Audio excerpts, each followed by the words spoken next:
नमस्कार, आप देख रहे हैं BR टीवी जनता की आवाज। मैं हूं आपके साथ राजेश कुमार। आश्रय प्रखंड के सादानी चौक पे मौजूद है। यहाँ पे एक किसान का सम्मेलन है और ये गांव-गांव जाकर डोर डोर जाकर के किसान लोगों से जागरूकता का विकास काम कर रहे हैं। जिंदाबाद, किसान मजदूर एकता जिंदाबाद, संयुक्त किसान आंदोलन जिंदाबाद, न्यूनतम समर्थन मूल्य MSP की कानूनी गारंटी करो, किसान विरोधी तीनों काला कृषि कानून वापस लो, बिजली संशोधन बिल 2020 रद्द करो। देशव्यापी किसान आंदोलन के समर्थन में 1 अप्रैल 2021 से सरैया प्रखंड स्तरीय सप्ताह व्यापी किसान पद यात्रा यहाँ पे चल रहा है और यहाँ के किसानों से कुछ जानेंगे। और ये जो डोर टू डोर गांव घर में जा करके किसान मजदूरों को समस्या को सुन रहे हैं और जान रहे हैं, इनसे कुछ जानेंगे। क्या नाम है आपका? ये जो गाड़ी से जो ये पोस्टर लगा के जो आप किसान लोगों को जागरूक कर रहे हैं, इससे कुछ निष्कर्ष निकल क्या संदेश देना चाहते? आप सब जानते हैं कि केंद्र की मोदी सरकार किसान विरोधी 3 काला कानून और नई बिजली विधेयक 2020 लाई है, जिससे आम जनता पर एक्स्ट्रा महंगाई का बोझ पड़ेगा और किसान अपने ही खेत में बंधुआ मजदूर बन जाएंगे। ये 3 काला कानून में पहला कानून है कृषि व्यापार एवं वाणिज्य कानून। खेती अभी तक देश के अंदर 75% आम आवाम का जीविका का साधन था, जिस खेती को मोदी सरकार व्यवसाय के रूप में और वाणिज्य के रूप में तब्दील कर रही है। जो ही व्यापार का दर्जा कृषि को मिल जाएगा, इसमें देशी विदेशी पूंजीपतियों का निवेश होगा, FDI आएगा और सरकारी मंडी खत्म हो जाएगी और किसानों का न्यूनतम समर्थन मूल्य भी मिलना खत्म हो जाएगा। तो अब किसान को आत्महत्या का सिलसिला बढ़ेगा। दूसरा कानून जो आया है कॉन्ट्रैक्ट फार्मिंग, कृषि सेवाओं पर करार एवं मूल्य आश्वासन कानून, इस कानून को लाने से खेती कॉन्ट्रैक्ट के आधार पर पूंजीपतियों के हाथे चली जाएगी और खेती करने के पहले किसानों का एग्रीमेंट होगा कि कौन सा फसल बोया जाएगा, उसका मूल्य क्या होगा और क्वालिटी अच्छा नहीं होगा अनाज का तो पूंजीपति उस अनाज को नहीं खरीदेंगे और किसानों पर कर्ज डालते जाएंगे और 2-4 साल बाद किसानों की खेती को छीन लेंगे। इसके खिलाफ में जो सरकार जो बजट लाई है उसमें लिखा हुआ है कि किसान और पूंजीपतियों के मेल से एग्रीमेंट होगा, लेकिन फिर उसी के नीचे दूसरा पॉइंट में लिखा हुआ है कि किसान जब चाहेंगे अपना एग्रीमेंट तोड़ सकते हैं, लेकिन तीसरा पॉइंट में लिखा हुआ है कि दोनों चाहेगा तब एग्रीमेंट टूटेगा। ये जो नियम लगाया गया है, ये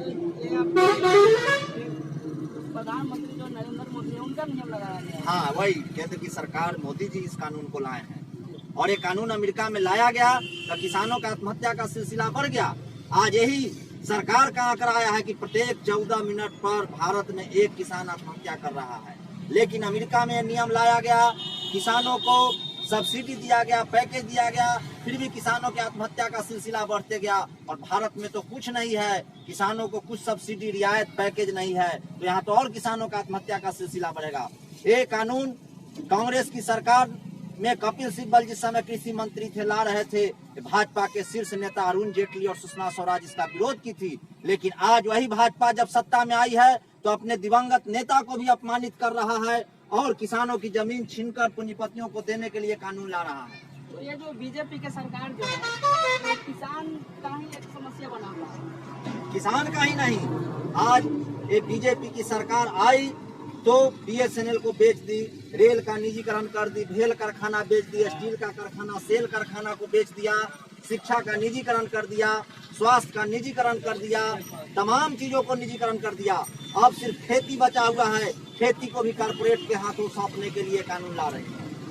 तो सर आप बीजेपी जो अपना केंद्र की सरकार है, इससे आप खुश नहीं? ये तो बीजेपी जो सरकार है, अडानी अंबानी जो मुट्ठी भर जो देश में उद्योगपति है, खुलकर खुलेआम उसके पक्ष में काम कर रही है और जो 90% जो आम आवाम है, जनता है, उसका गला रेतने के लिए उसकी हत्या करने जनता, किसान, मजदूर, जो भारत में जो आबादी है, देश में जो जनसंख्या है उसका 90% जो किसान है, खेत किसान मजदूर है, वो लोग का गला माने घोटने का एक माने कानून लाया गया है, जिस कानून का पुरजोर विरोध हो रहा है। पूरे देश में 4 महीने से आंदोलन चल रहा है।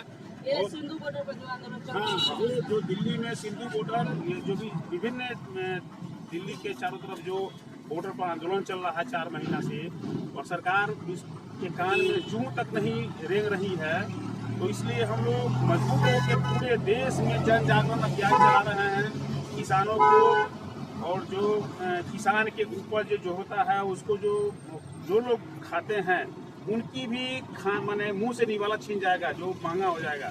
सर आप किसी पार्टी के हैं क्या?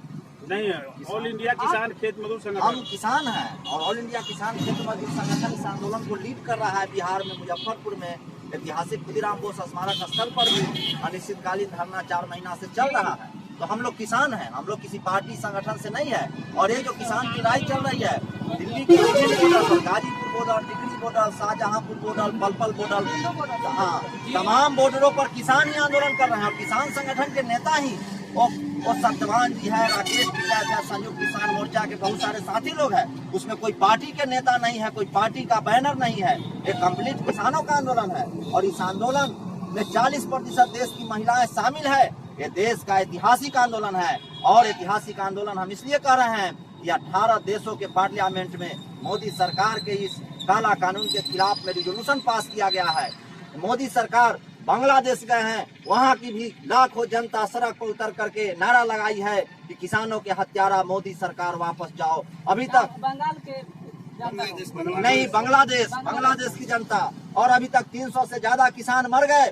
लेकिन मोदी सरकार के कान में जू तंग नहीं रोनी है। ये मोदी सरकार कम्प्लीटली ये पूंजीपतियों के हिफाजत के लिए है, पूंजीपतियों के जूता का फीता बांधने के लिए है, आम जनता के हिफाजत के लिए नहीं है। इसलिए किसान ने समझा है कि किसी भी पार्टी से और वोट और पार्लियामेंट्री सिस्टम से हमारा मुक्ति नहीं होगा, हमारी मुक्ति लड़ाई से होगी। और इस किसान आंदोलन को रोकने के लिए आपने देखा किस तरह से ये रोड पर कील लगाया गया, जैसे पाकिस्तान का बॉर्डर पर भी इस तरह का कील लगाने का कानून नहीं है जो कील लगाया। ये किसानों को अपमानित किया, किसानों को आतंकवादी कहा, खालिस्तानी कहा। महंगाई बढ़ाने वाला बिजली संशोधन बिल 2020 वापस लो। इस पे जो सुना गया है कि 2 महीना का बिजली 20,000 और 3 महीना का बिजली 20,000 जो बिल आ रहा है, उस पर क्या कहना चाह रहे हैं आप? देखिए, पहले इस देश के अंदर में 21 बिजली बोर्ड था जो सरकार के नियंत्रण में था। उस बिजली बोर्ड को ये सरकार विखंडित कर दिया और विखंडित करके निजी मालिकों के हाथों में दे दिया। ये पूरे बिजली का विस्तारीकरण जनता की गाढ़ी कमाई के टैक्स के पैसा से वो बिजली का पोल, ट्रांसफार्मर, ये तमाम चीज लगा था। लेकिन ये सरकार बिजली को पूंजीपतियों को दे दिया। अब ये मोदी निजीकरण कर दिया। और अब ये मोदी सरकार एक किसान को जो बिजली सस्ते दर पर मिलती थी, उसमें आप जानते हैं कि अगर 1 घंटा 2 HP का मोटर अगर चलता है तो 2 यूनिट बिजली खपत होता है। 2 यूनिट बिजली का 1 रुपया लगता है। लेकिन ये 1 रुपया जो लग रहा है, इसको जब बिजली को जब वो नया बिल जो विधेयक लाया है, इसको जब कानून में परिणत कर देगा, उसके बाद ही बिजली महंगा हो जाएगा। तो जिस तरह से कमर्शियल कारखाना का जो रेट है, उस तरह से किसानों को भी रेट देना पड़ेगा, आम जनता को भी बिजली का महंगे दामों में खरीदना पड़ेगा। तो जिस तरह से विदेश के देशों में एक समय में लोगों को कनेक्शन कटवा लेना पड़ा था, ठीक उसी तरह से आम आवाम को जब क्रय क्षमता से बाहर बिजली हो जाएगा, बिजली खरीदने की क्षमता हमारी नहीं रहेगी, तो ना हम बिजली से सिंचाई कर सकते हैं, ना घर में उसका उपयोग कर सकते हैं। आज बिजली रोजमर्रा के जीवन की एक मूलभूत चीज़ों में से गिनती होती है। बिजली के बिना आज कुछ भी संभव नहीं है। लेकिन ये बिजली खत्म हो जाएगी। हम यहाँ पे किसानों का समस्या ज़्यादा है। वो आज यहाँ पे जो फर्टिलाइजर जो खाद डाला जाता है, उसका भी रेट बढ़ चुका है। और सब्जी मंडी में भी सब्जी का भी रेट डाउन हो चुका है। और बिजली का जो समस्या है काफ़ी ज़्यादा है। और यहाँ पे 1 यूनिट का देखा जाए तो 3 रुपया का प्रति सरकार का नियम लगाया गया है। और ये समस्या गलत है। Cameraman Awadhesh Kumar, BRJ TV, जनता की आवाज़।